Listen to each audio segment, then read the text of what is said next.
히브리서를 살펴보고 있는데 오늘은 히브리서 2장을 생각해 보겠습니다.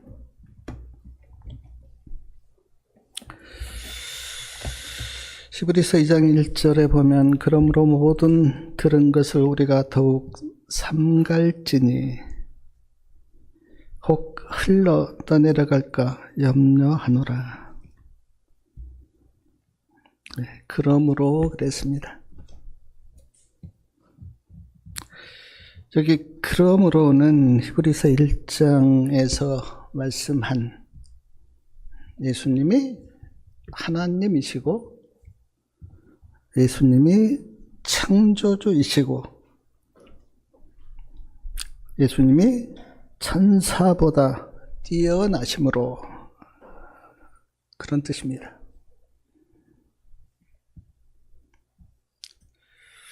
그러므로 예수님의 들은 모든 것을 우리가 더욱 간절히 삼갈지니 혹 흘러 떠내려갈까 염려하노라. 여기 더욱 간절히 삼갈지니 세번역 성경에는 더욱 굳게 간직하여, 쉬운 성경에는 더욱 조심하여 배운 대로 순종하라. 사랑하는 여러분, 그렇습니다. 우리가 예수님이 누구신가 배웠다면, 예수님에 대해서 우리가 듣고 알았다면 그 말씀을 마음에 간직하고 그 말씀에 순종해야 합니다. 살아있는 물고기는 물살에 떠내려가지 않고 물살을 가르고 올라가는데, 우리가 살아있는 믿음을 가지고 있다면 세상 풍조에 밀려 떠내려가지 않고 세상을 이기고 믿음으로 살아갈 것입니다. 그러려면 우리가 예수님에 대해서 배웠고 들었던 그 말씀을 마음에 깊이 간직하고 그 말씀을 순종해야 합니다. 히브리서 2장 2절에 보면 천사들로 하신 말씀이 견고하게 되어 모든 범죄함과 순종치 아니함이 공변된 보응을 받았거든. 천사들로 하신 말씀 그랬는데 히브리인들은 하나님께서 직접 말씀하지 않고 천사를 통해서 말씀하셨다, 그렇게 믿었어요. 그래서 사도행전 7장 53절에도 천사에 전한 율법이라고 말씀하고 있습니다. 천사들로 하신 말씀이 견고하게 되었다, 이 말은 그 말씀이 흔들리지 않는 진리이기 때문에 그 말씀에 불순종하는 자는 그 대가를 받았다고 말씀합니다. 우리가 구약 성경에 보면 하나님께서 노아에게 방주를 지으라 그렇게 말씀하시면서 방주에 들어가라 그렇게 하나님께서 말씀하셨어요. 우리가 잘 아는 것처럼 방주에 들어간 자는 구원을 받았고 하나님의 말씀에 불순종하여 방주에 들어가지 않은 자는 어떻게 되었습니까? 죽었습니다. 민수기 21장에 보면 이스라엘 백성들이 광야를 지나가다가 불뱀에 물렸어요. 불뱀에 물리면 열이 불처럼 납니다. 그리고 고통도 아주 심해요. 그러다가 죽는데, 우리가 증언의 말씀에 보면 불뱀에 물린 사람들이 모세를 찾아와서 어떻게 하면 우리가 살 수 있는지 하나님께 좀 기도해 보라고. 그래서 모세가 하나님께 나가서 기도했습니다. 하나님, 불뱀에 물린 사람들을 살려주십시오. 그때 하나님의 처방이 뭐였습니까? 장대에 놋뱀을 높이 달고 쳐다보라. 그리하면 살리라. 하나님의 처방이었어요. 하나님의 처방대로 모세가 장대에 놋뱀을 달고 백성들에게 외쳤습니다. 쳐다보면 살리라. 그런데 불뱀에 물린 사람들 중에 어떤 사람은 하나님의 말씀에 순종하여 쳐다보고 살았지만 어떤 사람들은 하나님의 말씀에 불순종하여 쳐다보지 않았습니다. 그리고 죽었어요.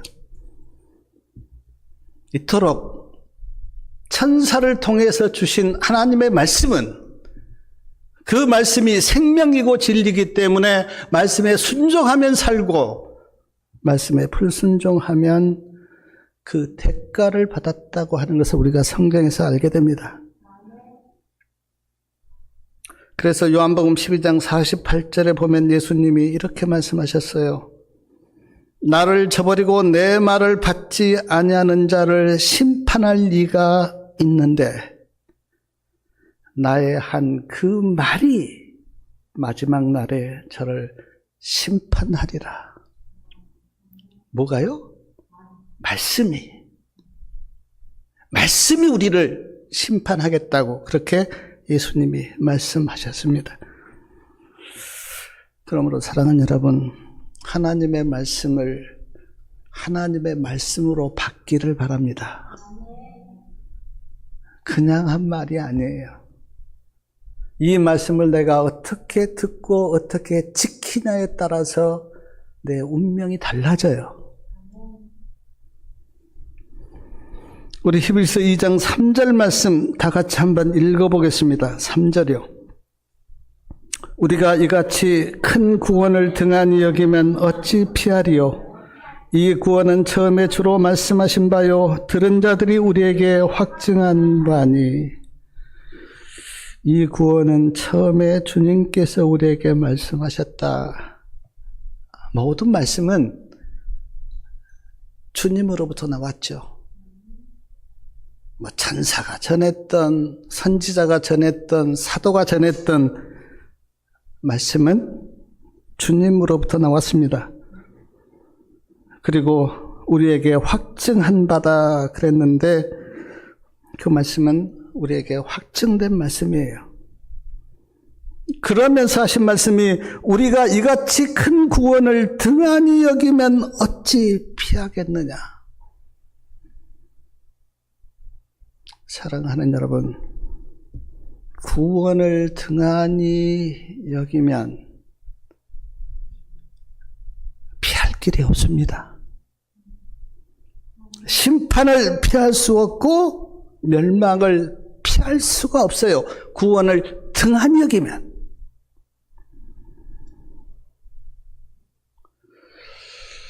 제가 그 구원에 대해서 생각하면서 구원은 예수님께서 그래 너희들 다 구원받아라 그렇게 해서 구원이 주어진 게 아니고 예수님이 우리가 지은 죄값으로 십자가에 죽으시고 우리에게 구원을 선물로 주신 거예요.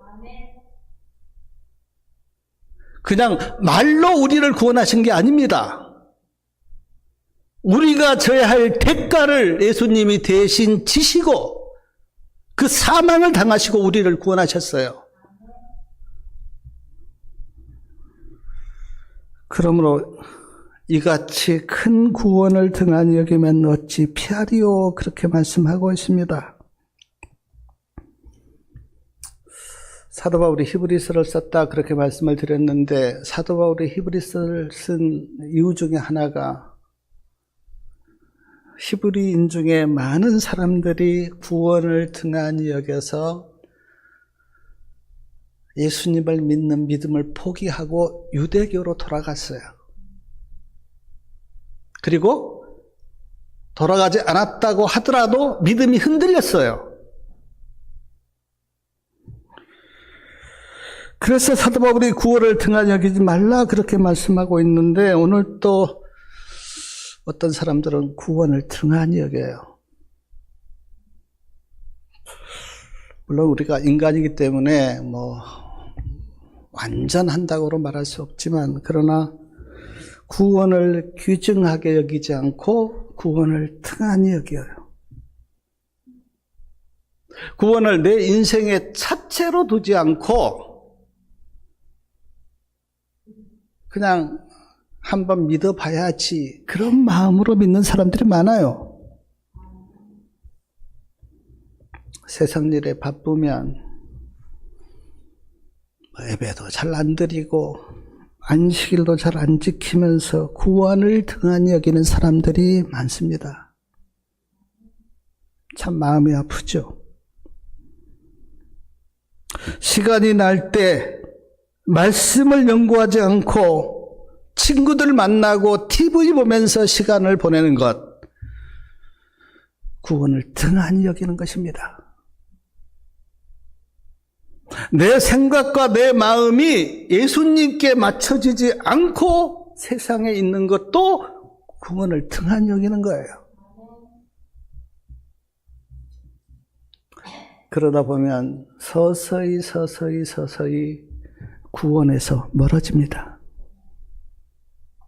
마치 데마가 세상을 사랑해서 사도 바울을 떠난 것처럼 구원을 등한히 여기다 보면 우리가 주님을 떠나게 돼요. 그런 사람들이 참 많습니다. 누가복음 19장 41절에 보면 예수님이 예루살렘을 보고 눈물을 흘리셨어요. 우셨습니다. 왜 우셨는가? 예루살렘의 멸망을 주님께서 보셨기 때문에. 예루살렘에 살고 있는 수많은 사람들의 멸망을 주님께서 보시고 그 성을 보시고 예수님께서 우셨어요. 우시면서 하신 말씀이 마태복음 23장 37절 말씀인데, 예루살렘아 예루살렘아 선지자들을 죽이고 내게 파송된 자들을 돌로 치는 자여, 암탉이 그 새끼를 날개 아래 모음같이 내가 내 자녀를 모으리 한 일이 몇 번이냐. 그러나 너희가 원치 아니하였도다. 저도 어렸을 때 시골에서 자랐기 때문에 암탉이 병아리를 까서 키우는 것을 본 적이 있습니다. 암탉이 위험을 느끼면 꼭꼭꼭 하면 새끼들을 다 불러서요, 자기 날개 아래 꽉 감싸요. 그래서 새끼들을 지킵니다. 근데 예수님께서 말씀하시기를, 암탉이 그 새끼들을 모으려고 그런 것처럼 내가 너희를 모으려고 몇 번이나 그렇게 시도했느냐. 그런데 너희가 원하지 않았다. 슬프게도 이스라엘 백성들은 원하지 않았어요. 구원을 원하지 않았어요. 예수님의 품 안에 안기기를 원하지 않았어요. 그걸 보시면서 예수님께서 눈물을 흘리신 것입니다.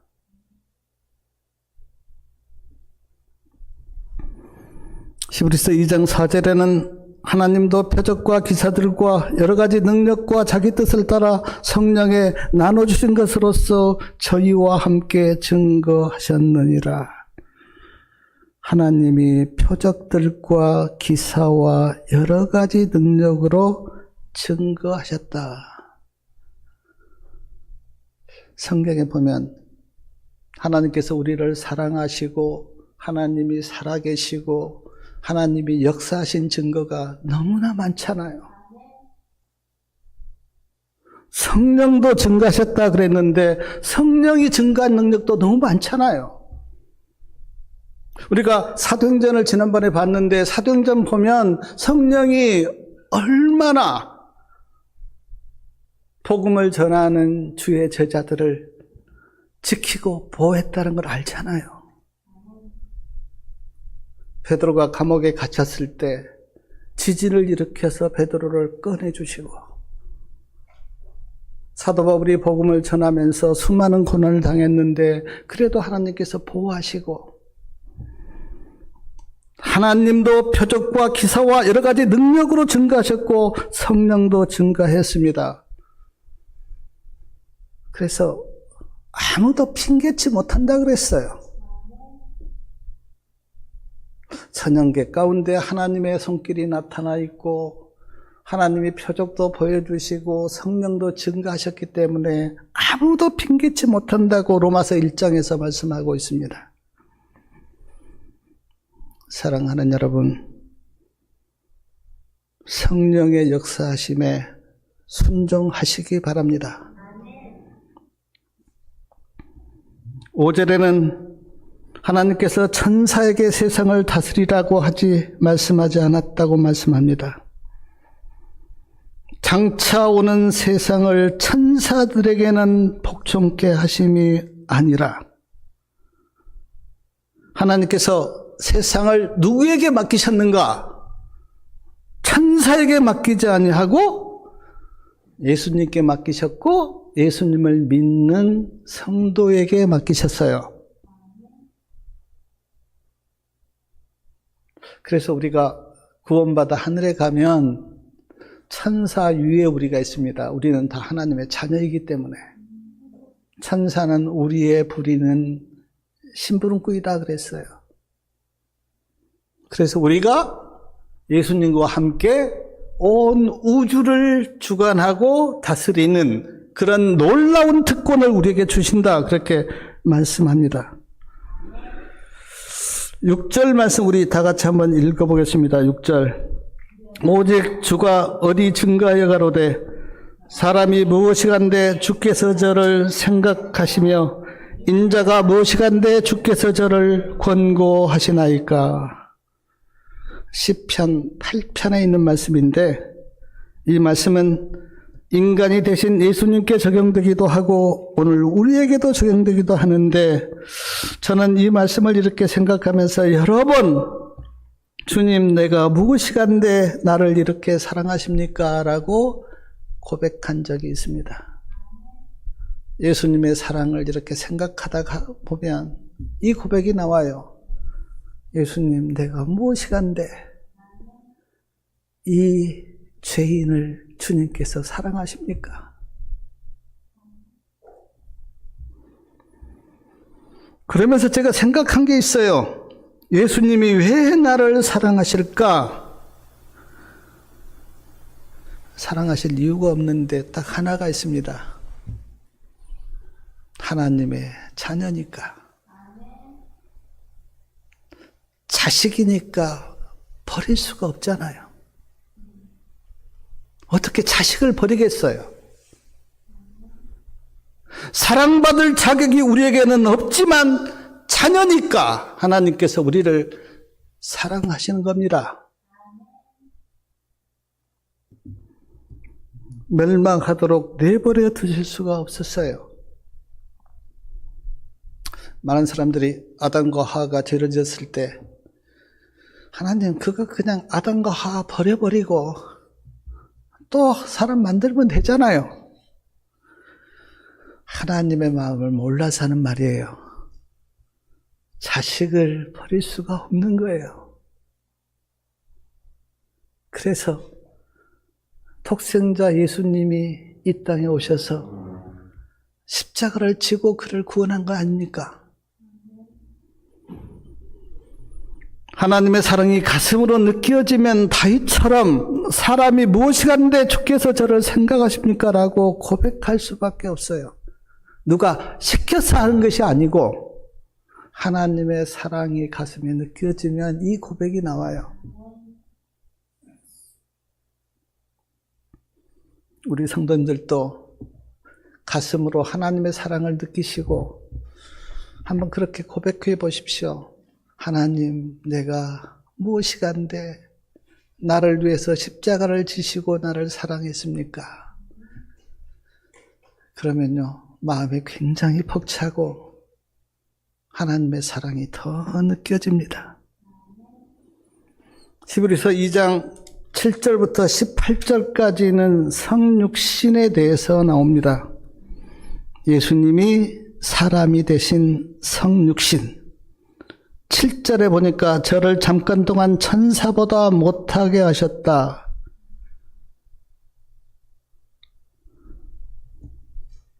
9절에도 오직 우리가 천사들보다 잠깐 동안 못하게 하심을 입은 자 중 예수님을 천사보다 잠깐 못하게 하셨다. 그렇게 인간이 되신 예수님을 그렇게 표현한 겁니다. 여기 천사보다 잠깐 못하게 했다고 하는 이 말씀의 의미가 뭐 품성이 부족하고 능력이 부족하다 그런 말이 아니에요. 사람이 되신 예수님은 어떻습니까? 천사는 안 먹어도 배 안 고파요. 천사는.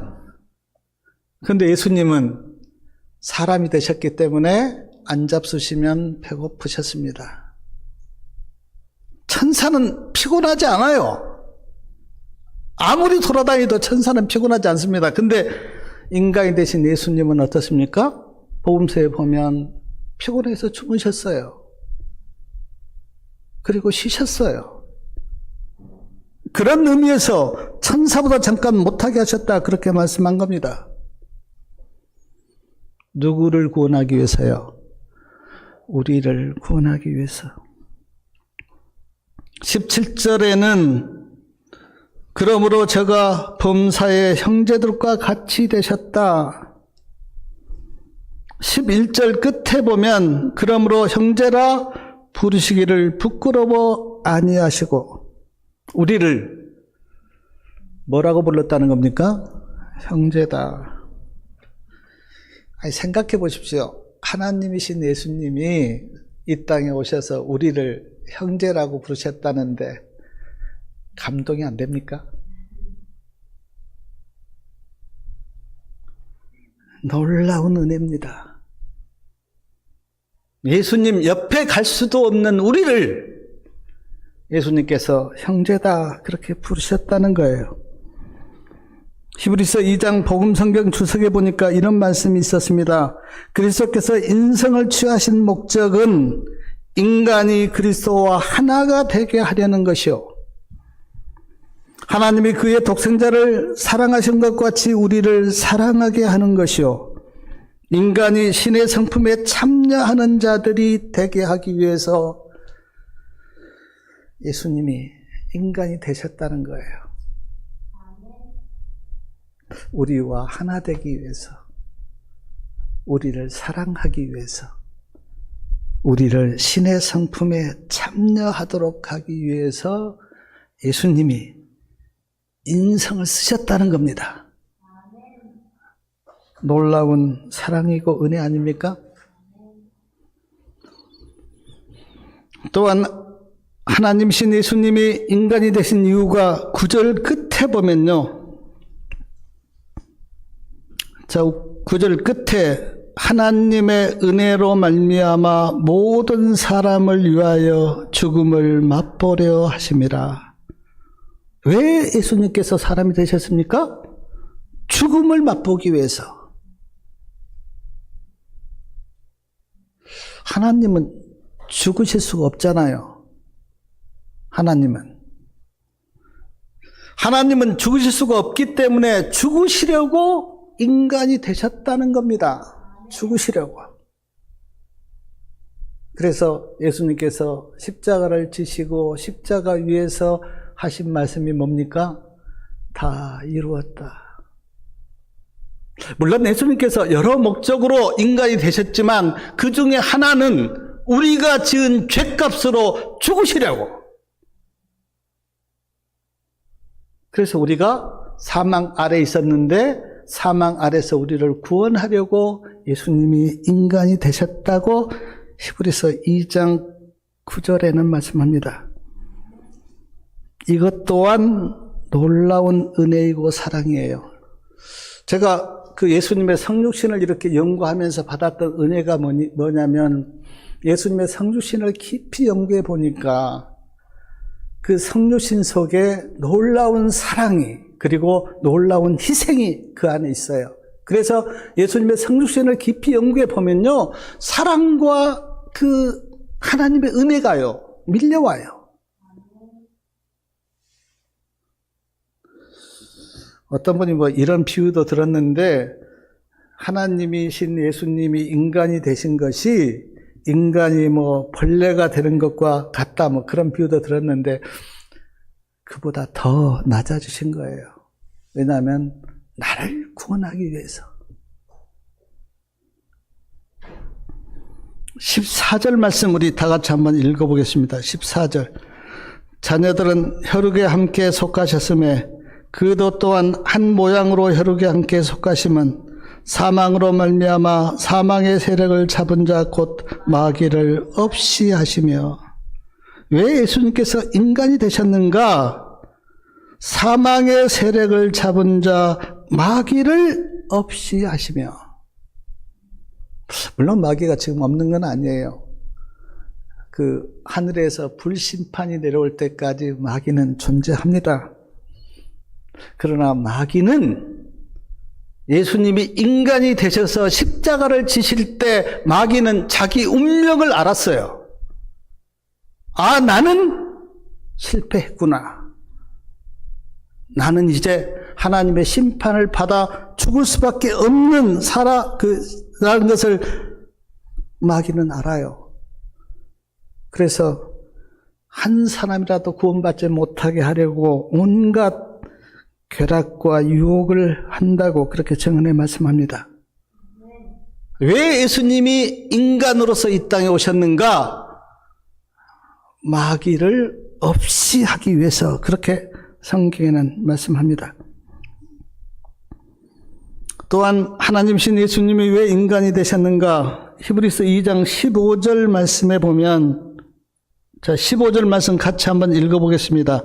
또 죽기를 무수함으로 일생에 매여 종노릇하는 모든 자들을 놓아주려 하심이라. 죽기를 무서워, 그러니까 사망이 무서워서 일생에 매여 종노릇하는 우리를 놓아주려고. 우리가 다 사망 아래에 있습니다. 왜냐하면 죄의 값이 사망이기 때문에 우리가 죄를 져서 다 사망 아래에 있는데, 사망 아래에 있는 자들을 놓아주려고. 그래서 예수님이 이런 말씀하셨어요. 로마서 5장 24절에 보니까 내가 진실로 진실로 너희에게 이르노니 내 말을 듣고 또 나 보내신 이를 믿는 자는 영생을 얻었고 심판에 이르지 아니하나니 사망에서 생명으로 옮겼느니라. 그래서 우리는 예수님 믿으면 불심판을 받지 않아요. 둘째 사망을 당하지 않습니다, 우리는.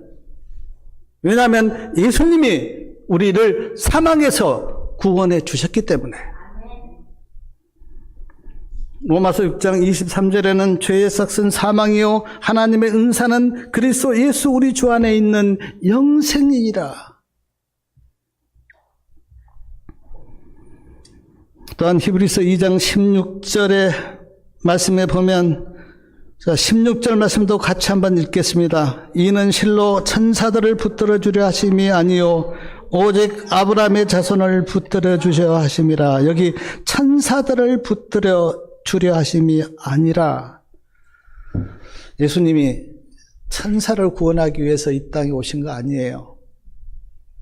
우리가 말씀을 보면 누시벨에게 동조한 천사 3분의 1이 하늘에서 쫓겨났습니다. 천사 3분의 1이 하늘에서 쫓겨나서 이제 돌아다니는데, 그 쫓겨난 천사를 구원하기 위해서 예수님이 오시지 않았어요. 나를 구원하려고 오셨어요. 죄 아래에 있는 인간을 구원하려고 예수님이 오셨습니다. 그래서 지금 천사들을 붙들어 주심이 하심이 아니다. 아브라함의 자손, 예수님을 믿는 인간을 구원하기 위해서 예수님이 오셨다, 그렇게 말씀합니다.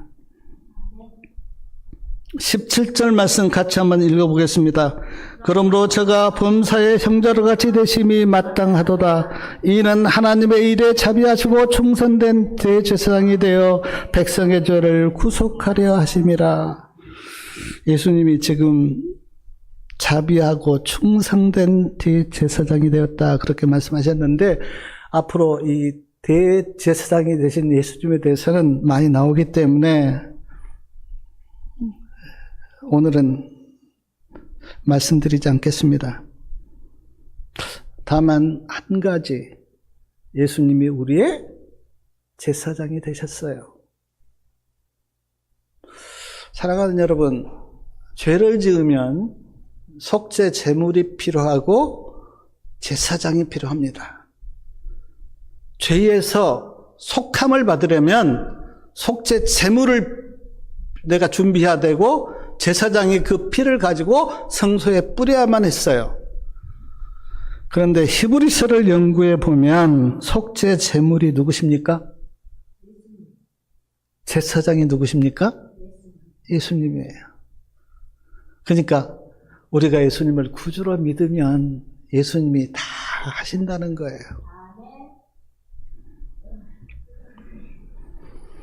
히브리서 2장 18절에는 자기가 시험을 받아 고난을 당하셨은즉 시험 받는 자들을 능히 도우시니라.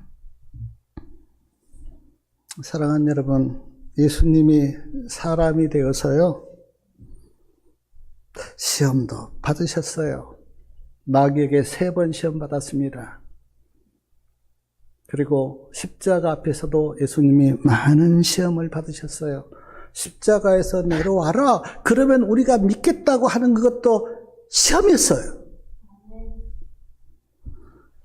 핍박도 당하셨습니다. 저는 복음서 읽으면서 예수님이 뺨에 맞고 채찍에 맞고 피를 흘리시고 십자가를 지고 가시다가 쓰러지시고 막 나사렛 갔었을 때 나사렛 사람들이 예수님을 대적해서 예수님을 죽이려고 하고 모함하고 심판받는 그런 모습들을 보면서 참 예수님이 이 땅에 오셔서 저런 수모를 당하시다니 눈물이 날 정도로 마음이 아팠어요. 조롱당하시고 멸시도 받으셨습니다. 네가 하나님의 아들이냐? 네가 구주시냐? 조롱하고 멸시했어요. 슬픔도 당하시고 아픔도 겪으셨습니다. 시험을 받아 고난을 당하셨은즉 시험 받는 사람들을 도우시리라. 그래서 예수님은 우리 마음 다 아세요. 어떤 분이 이렇게 말할지 모르겠습니다. 예수님은 암 걸리지 않으셨기 때문에 암 걸린 사람 마음 모르실 거다. 예수님은 결혼 안 해보셨기 때문에 힘든 사람하고 사는 사람들 마음 모르실 거다. 자식 안 키워보셨기 때문에 말 안 듣는 자식 키운 부모 마음 모르실 거다. 아닙니다.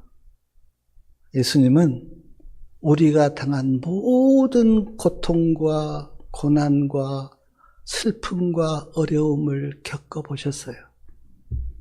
그래서 우리 마음 다 압니다. 그래서 시험 받는 자들을 도우신다 그렇게 말씀하셨잖아요. 그리고 예수님께서 수고하고 무거운 짐진 자들아 다 내게로 오라. 내가 너희를 쉬게 하리라 그렇게 말씀하셨잖아요. 사랑하는 여러분, 인생을 사시다가 힘들고 어려울 때 예수님께 나가서 마음을 터놓으시기 바랍니다. 주님이 다 들으세요.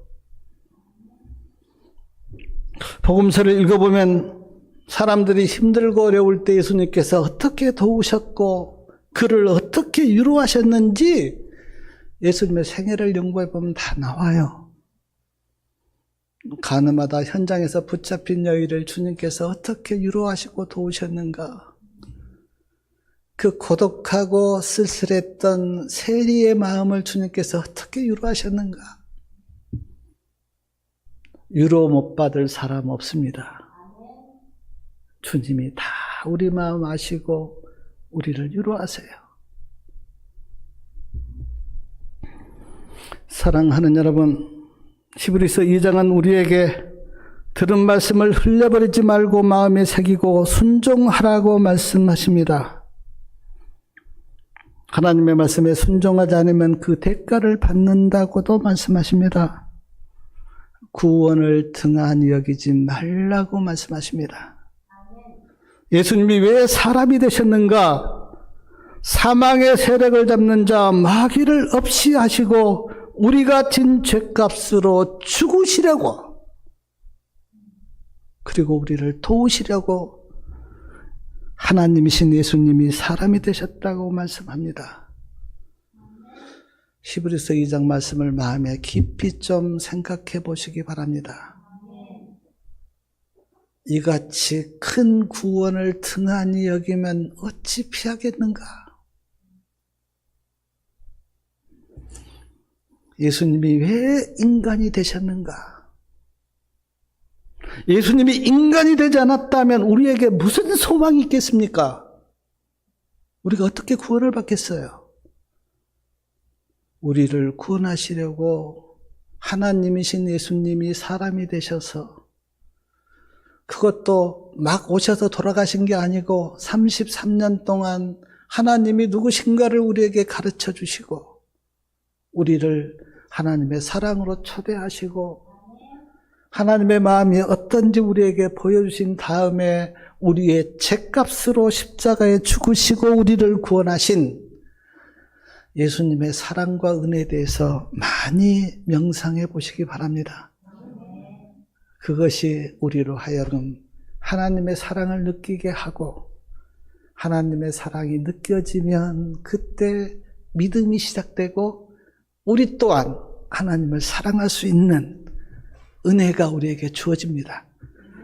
히브리서 2장에 주는 그 말씀을 마음에 깊이 새기시고 우리 성도님들의 믿음이 좀 더 강건해지고 성숙해지기를 바라면서 말씀을 마치겠습니다.